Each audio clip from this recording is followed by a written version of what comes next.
पूछ ले तो हसे बता दो ना धन हो कच से मैया रानी होले परेशान हो पूछ ले तो हसे बता दो धन हो जीव डराई जोनी हो है कोनो भूल लाल फूल पीला फूल फूले फूल का मैया के पसंद तो अच्छा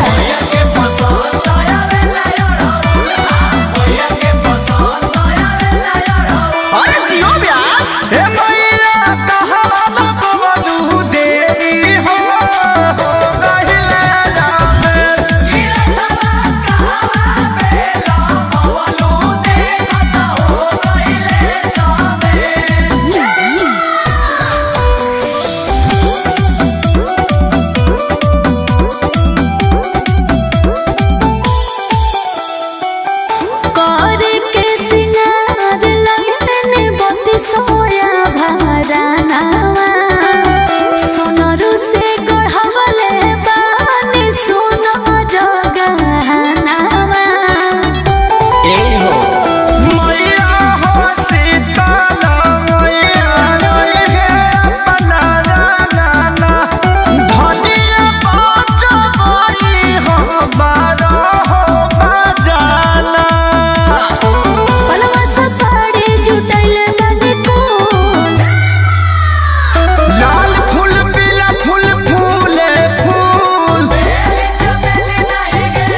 मैया के पसंद तो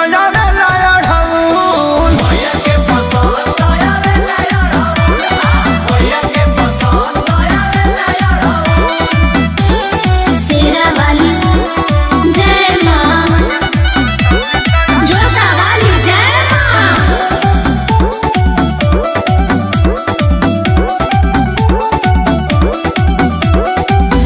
जवाना रहस मैया बिछाए ताहरा गमछिया से पौआ झरवाए सुना बोला अखिलेश खेसारी पचरा मैया के गाई है अच्छा नीमिया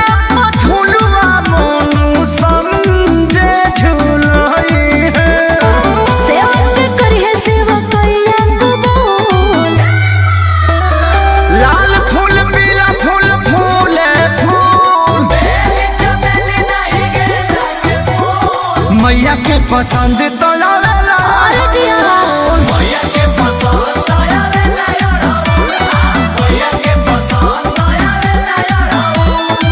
ओहो वो तो सुबह से लाके धैले बानी।